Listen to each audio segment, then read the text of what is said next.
बिस्मिल्लाहिर्रहमानिर्रहीम।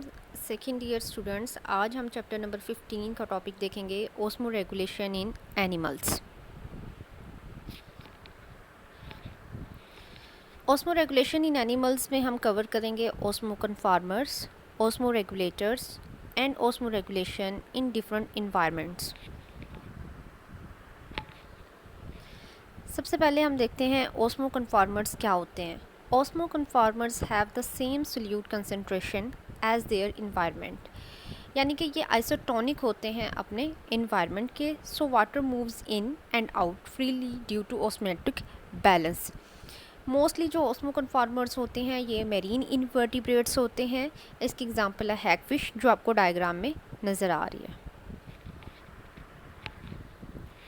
नेक्स्ट हम देख रहे हैं osmoregulators. Osmoregulators have different solute concentrations than their environment, so they have mechanisms to regulate water balance. For example, hypotonic जब ये condition में होते हैं, चूँकि इनके पास उस टाइम पे वाटर ज़्यादा होता है और साल्ट्स या सोल्यूट की कंसंट्रेशन कम होती है, so they discharge excess water.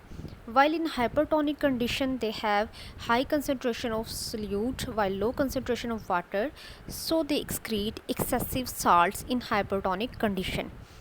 इनकी एग्जांपल है उसमें रेगुलेटर्स की बोनी फिश। नेक्स्ट है osmo regulation in different environments. कौन से इन्वायरमेंट्स हैं वो जिनमें हम ओस्मो रेगुलेशन देख रहे हैं? Marine environment, fresh water environment and terrestrial environment. One by one अब हम इनकी डिटेल देखते हैं। सबसे पहले हम देखेंगे ओस्मो रेगुलेशन मेरीन इन्वायरमेंट में, जिसमें हम फर्दर सब हेडिंग्स देखेंगे मेरीन इनवर्टिब्रेट्स और मेरीन वर्टिब्रेट्स। मेरीन वर्टिब्रेट्स में हम कवर करेंगे hagfishes, cartilaginous fishes and bony fishes. सबसे पहले हम देखेंगे osmoregulation in marine environment में मेरीन इनवर्टिब्रेट्स। मेरीन इनवर्टिब्रेट्स जैसा कि आपको डायग्राम में नज़र आ रहा है, इनवर्टिब्रेट क्या होते हैं? ऐसे ऑर्गेनिजम्स होते हैं जिनके अंदर रीढ़ की हड्डी मौजूद नहीं होती। तो जो मेरीन इन्वायरमेंट होते हैं ये ओस्मो कन्फॉर्मर्स होते हैं, यानी ये अपने इन्वायरमेंट के साथ आइसोटोनिक कंडीशन में होते हैं, इसलिए इनको अपना इंटरनल इन्वायरमेंट एडजस्ट करने की ज़रूरत नहीं पड़ती। ये ओस्मो कन्फॉर्मर्स होते हैं। Osmoregulation in marine environment में हम नेक्स्ट देख रहे हैं marine vertebrates. Marine vertebrates for example hagfishes यहाँ पे हम देख रहे हैं। ये भी मेरीन वर्टिब्रेट्स भी ये आइसोटोनिक होते हैं अपने इन्वायरमेंट के, दैट इज़ सी वाटर, इसलिए इनको भी अपने कोई एडजस्टमेंट करने की ज़रूरत नहीं पड़ती। इसकी एग्जांपल है हैग फिश, जो आपको डायग्राम में नज़र आ रही है।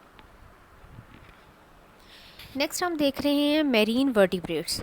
मेरीन वर्टिब्रेट्स में हम सबसे पहले देखेंगे कार्टिलेजनस फिशेस। कार्टिलेजनस फिशेस वो फिशेस हैं जिनका स्केलेटन कार्टिलेज से बना होता है। इसकी एग्जांपल जैसे शार्क है, रे फिश है, जो आपको डायग्राम में नज़र आ रही है। ये क्या होती हैं? कार्टिलेजनस फिशेस भी आइसोटोनिक होती हैं अपने सी वाटर के साथ, यानी कि ये भी ओस्मो कन्फॉर्मर्स होती हैं। नेक्स्ट हम देखेंगे ओस्मो रेगुलेशन मेरीन इन्वायरमेंट में बोनी फिशेस। बोनी फिश जो है जब मेरीन इन्वायरमेंट में होती है तो बोनी फिश जो है कैसे ओस्मो रेगुलेशन करती है? बोनी फिशेस जब हाइपरटोनिक इन्वायरमेंट यानी मेरीन इन्वायरमेंट में होती है तो ये टेंडेंसी रखती हैं टू लूज़ वाटर।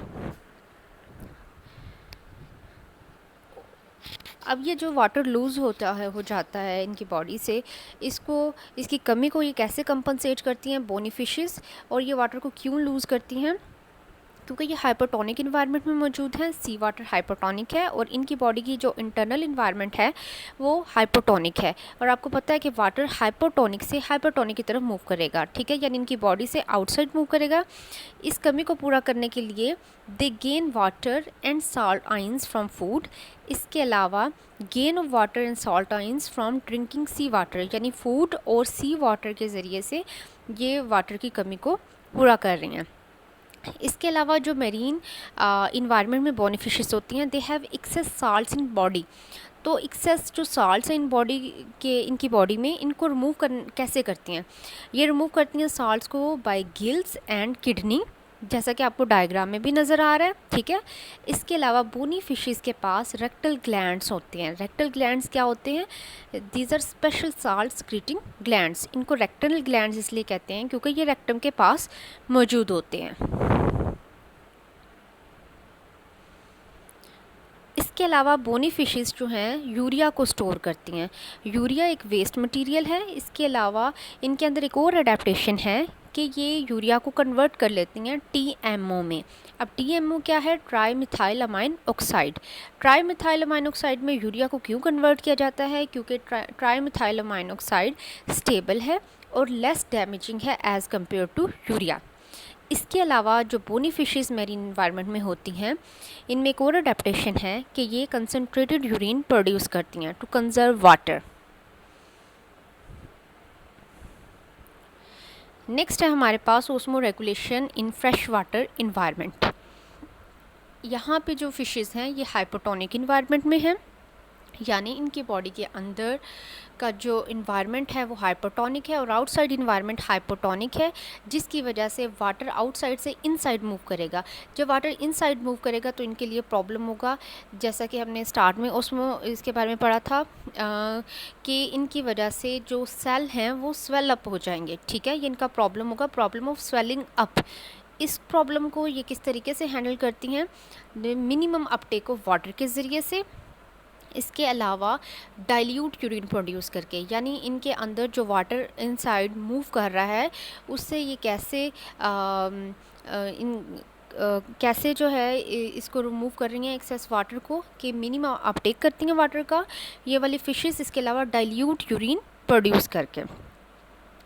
दूसरा है कि इनके अंदर लॉस ऑफ सोल्यूट का प्रॉब्लम होता है। लॉस ऑफ सोल्यूट के प्रॉब्लम को ये कैसे हैंडल करती हैं कि इन्होंने सोल्यूट को कंजर्व करना है। कैसे सोल्यूट को कंजर्व करना है? दो तरीक़ों से।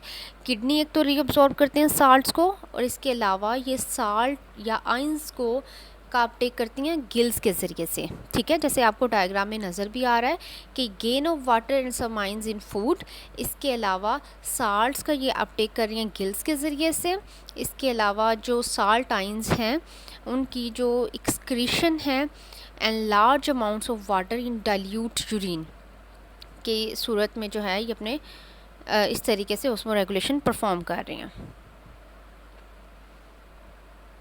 नेक्स्ट है कि osmo regulation fresh water environment में जो अमीबा है वो कैसे करता है। अमीबा के पास कॉन्ट्रैक्टाइल वैक्यूल होता है जो आपको डायग्राम में नज़र आ रहा है, और कॉन्ट्रैक्टाइल वैक्यूल के ज़रिए से अमीबा में ओस्मो रेगुलेशन होती है, यानी वाटर और साल्ट्स को ये मेंटेन कर रहा है कॉन्ट्रैक्टाइल वैक्यूल के ज़रिए। नेक्स्ट है ओस्मो रेगुलेशन टेरेस्ट्रियल इन्वायरमेंट में कैसे होती है। टेरेस्ट्रियल इन्वायरमेंट में भी हम देखेंगे इनवर्टिब्रेट्स और वर्टिब्रेट्स में। सबसे पहले इनवर्टिब्रेट्स है, जैसा कि आपको यहाँ पे डायग्राम में नज़र भी आ रहा है। इनवर्टिब्रेट्स वो होते हैं जिनके पास वर्टिब्रल कॉलम मौजूद नहीं होती। इनवर्टिब्रेट्स के पास काइटिनियस एक्सोस्केलेटन मौजूद होता है। काइटिन का बना हुआ एक्सोस्केलेटन मौजूद होता है जो कि वाटर रेजिस्टेंट होता है, और टेरेस्ट्रियल इन्वायरमेंट के लिए ये एक अडेप्टेशन है वाटर को कंजर्व करने के लिए। इसके अलावा जो वर्टिब्रेट्स हैं टेरेस्ट्रियल इन्वायरमेंट में वो जो है कैसे ओस्मो रेगुलेशन करते हैं? दे यूज़ टू ड्रिंक वाटर। इसके अलावा उनके पास मल्टी लेयर्ड स्किन होती है, और वो जो स्किन है वो डेड केराटिनाइज सेल से बनी होती है। इससे क्या फ़ायदा होता है? वाटर लॉस जो है मिनिमम होता है। इसके अलावा जो टेरेस्ट्रियल ऑर्गेनिजम्स हैं दे ईट मॉइस्ट फूड।